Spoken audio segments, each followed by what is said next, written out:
अगर आप भी बनना चाहते हैं एंकर और रिपोर्टर, वीडियो एडिटर, कैमरामैन या फिर स्क्रिप्ट राइटर, तो हमें संपर्क करें। नमस्कार, मैं हूं राहुल शर्मा और आप देख रहे हैं एसपीएन 9 न्यूज। स्वागत है आपका हमारे इस खास प्रोग्राम में। जी हां, आज मैं अपने प्रोग्राम में बात करूंगा सपना चौधरी को लेकर। दरअसल सपना चौधरी ने जब से ये कहा है कि वो कांग्रेस के लिए प्रचार प्रसार करेंगी, तब से बीजेपी नेताओं द्वारा उन पर पलटवार किया जा रहा है। आपको बता दूं, बीते दिनों बीजेपी के एक नेता ने उन पर पलटवार किया था और उन्हें गलत बताया था। जी हां, उन पर गलत तरीके से तंज कसा था। वहीं नई खबर अपडेट जो है वो ये है कि सपना चौधरी ने बीजेपी सांसद को मुंहतोड़ जवाब दिया है। जी हां, उन्होंने क्या जवाब दिया है सपना चौधरी ने बीजेपी के सांसद को, अपनी बात में हम आपको बताते हैं। बीजेपी सांसद को सपना चौधरी ने दिया जवाब। वो बोली, जरूर मेरे ठुमके देखते होंगे बीजेपी सांसद। हरियाणा की मशहूर डांसर सपना चौधरी ने खुद को ठुमके वाली बताने पर भारतीय जनता पार्टी के सांसद को करारा जवाब दिया। देखिए, अब बयान सुनने के बाद उन्होंने क्या जवाब दिया बताते हैं। उन्होंने कहा कि वह मेरे ठुमके देखते होंगे, लिहाजा उन्होंने यह बयान दिया, इसके लिए उन्हें शुक्रिया। ऐसा कह सांसद ने मेरी तारीफ की है। तो सपना चौधरी ने कहा कि ऐसा बीजेपी सांसद ने कहा है, तो ऐसा कहकर उनकी तारीफ की गई है। करनाल से बीजेपी सांसद अश्विनी कुमार चोपड़ा ने रागिनी गायिका को ठुमके लगाने वाली बताया था, जबकि यह टिप्पणी तब आई जब सपना के कांग्रेस में शामिल होने की अटकलें लगाई जा रही हैं। दावा किया गया कि शुक्रवार को सपना कांग्रेस मुख्यालय पहुंची थी, जहां उनकी मुलाकात कांग्रेस पार्टी की पूर्व अध्यक्ष सोनिया गांधी से हुई। यानी कि कांग्रेस से जो है उनकी मुलाकात हुई। और आपको मैं यहाँ पर यह बता दूं कि जिस तरह से यहाँ पर यह देखने को मिला कि सपना चौधरी ने जिस तरह से जवाब दिया और बहुत ही कह सकते हैं नरमता दिखाते हुए उन्होंने जवाब दिया। और कहीं ना कहीं उनका ये जवाब सुनने के बाद बीजेपी के जो नेता हैं वो भी हैरान है कि जिस तरह का बयान दिया है। और आपको मैं यहाँ पर बता दूं कि अगर कांग्रेस का प्रचार करती हैं सपना चौधरी, तो इससे कांग्रेस को बड़ा फायदा हो सकता है। जी हाँ, क्योंकि देखिए, अगर मैं बात करता हूं सपना चौधरी की, तो उनकी फैन फॉलोइंग बहुत अच्छी है और उनके एक कार्यक्रम को देखने के लिए, एक प्रोग्राम उनका देखने के लिए लाखों की तादाद में भीड़ इकट्ठा हो जाती है। तो वाकई में अगर ये भीड़ वोटिंग के दौरान इकट्ठा हो गई, तो इससे ना सिर्फ कांग्रेस को बड़ा फायदा मिलेगा, बल्कि सपना चौधरी को भी बड़ा फायदा मिलेगा। रिपोर्ट्स की तरफ रुख कर लेता हूं। चोपड़ा ने रविवार को सपना को लेकर पूछे गए एक सवाल के जवाब में कहा, कांग्रेस में ठुमके लगाने वाले हैं जो हैं वही ठुमके लगाएंगे, या उनको देखना है कि ठुमके लगाने हैं या चुनाव जीतना है। इस तरह की बात उन्होंने की। सपना ने इसी पर पलटवार करते हुए कहा था, मेरी छवि अच्छी है, मुझे नहीं पता कि बॉलीवुड वाले किस छवि के बारे में बात करते हैं। उन्होंने आगे बीजेपी सांसद की टिप्पणी पर बताया, यह भी मेरे ठुमके देखते होंगे, इसलिए उन्होंने यह बयान दिया है। मैं उन्हें शुक्रिया कहूंगी। तारीफ करने के लिए शुक्रिया। किसी के बारे में जाने समझे बिना आपको उसके बारे में कुछ भी कहने का अधिकार नहीं होता। तो साफ तौर पर उन्होंने कहा है कि जब तक आप किसी के बारे में जानते नहीं हैं, जब तक आपको किसी के बारे में सही ढंग से समझ नहीं है। बहुत सलीके से जवाब दिया है सपना चौधरी ने। जी हाँ, और जिस तरह से उन्होंने अपनी लाइन बोली है, उसमें कहीं ना कहीं गुस्से की भावना नजर आती है। मैं आपको एक बार दोबारा वो लाइन पढ़कर बताता हूँ। किसी के बारे में जाने समझे बिना आपको उसके बारे में कुछ भी कहने का अधिकार नहीं होता, ये सपना चौधरी का कहना है। तो साफ तौर पर उन्होंने हिदायत दे दी कि एक तो अपनी जवान को कहीं ना कहीं लगाम दीजिए, और जिस तरह की आप बोल रहे हैं, जिस तरह की आपकी बातें हैं, वो बातें वो बिल्कुल भी बर्दाश्त नहीं करेंगी। ये यहाँ पर देखने को मिला। देखिए, बकौल हरियाणवी डांसर बीजेपी सांसद के लिए भले ही मैं ठुमके वाली हूं, लेकिन मेरा काम ही मेरा फर्ज है, मैं उसे आगे भी निभाती रहूंगी।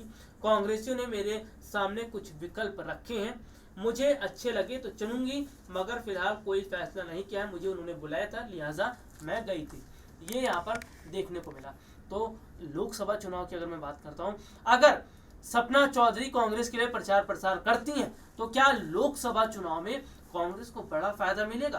क्या कांग्रेस भारी वोटों से जीतने की जो है आशंका जताई जा रही है। जी हाँ, क्योंकि सपना चौधरी की बार बार अगर मैं बात कर रहा हूँ उनके फैन फॉलोइंग की, तो जिस तरह से जहाँ भी उनका प्रोग्राम होता है उस दौरान उनका प्रोग्राम देखने के लिए लाखों की संख्या में लोग इकट्ठा हो जाते हैं। जी हाँ, स्टेज पूरा भर जाता है।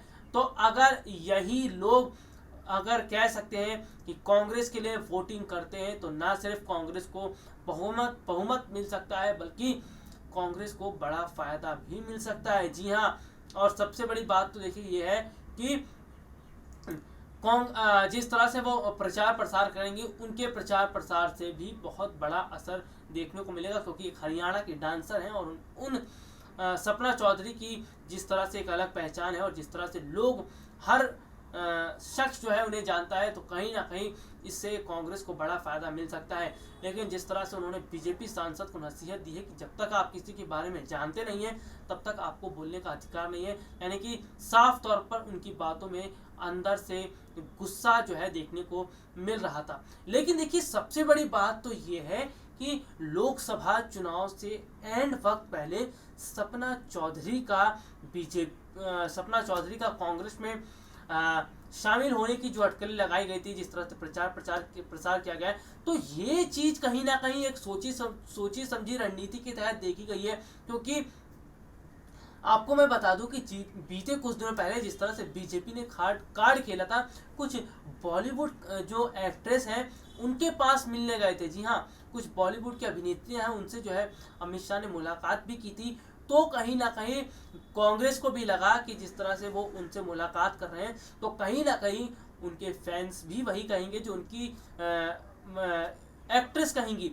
तो इसी बात को ध्यान में रखते हुए तो कांग्रेस ने ये बड़ा फैसला नहीं लिया। जिस तरह से हरियाणा की डांसर सपना चौधरी को उन्होंने बुलावा भेजा था और जिस तरह से सपना चौधरी ने कहा भी कि उनकी कुछ बातें हैं और वो बातें सही लगी तो उनको जरूर मानेगी, और अगर वो उनकी बातों को मानती हैं तो इससे कहीं ना कहीं कांग्रेस को फायदा मिलता हुआ नजर आता है। लेकिन कांग्रेस ने देखिए ये रणनीति तब बनाई जब बीजेपी की तरफ से कार्ड खेला गया, यानी कि कांग्रेस अब वही काम कर रही है जो बीजेपी कर रही है, यानी कि सोच समझकर कांग्रेस भी कदम उठा रही है ताकि वोटों में कमी ना आए, ताकि वोट आसानी से मिल जाए और सबसे बड़ी बात है कि उससे उन्हें फायदा हो। तो वाकई में ये बहुत बड़ी बात है और बहुत ही हैरान कर देने वाली बात है कि जिस तरह से चुनाव से एंड वक्त पहले कांग्रेस ने सपना चौधरी को अपने पास बुलाया और चुनाव प्रचार के लिए बात कही, तो वाकई में ये अच्छी कहीं ना कहीं कांग्रेस को इससे बड़ा फायदा हो सकता है।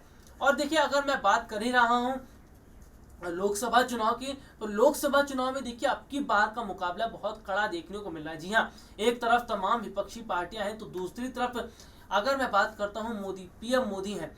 और सबसे बड़ी बात है कि अब की बार जनता का समर्थन, यानी कि जनता है, जनता का रुख भी कहीं ना कहीं जी हाँ विपक्षी पार्टियों की तरफ जा रहा है। और अब की बार जो लोकसभा चुनाव को लेकर सर्वे हुए उन सर्वों में भी ये कहीं ना कहीं बात निकल कर आई कि बीजेपी को बहुमत नहीं मिलेगा।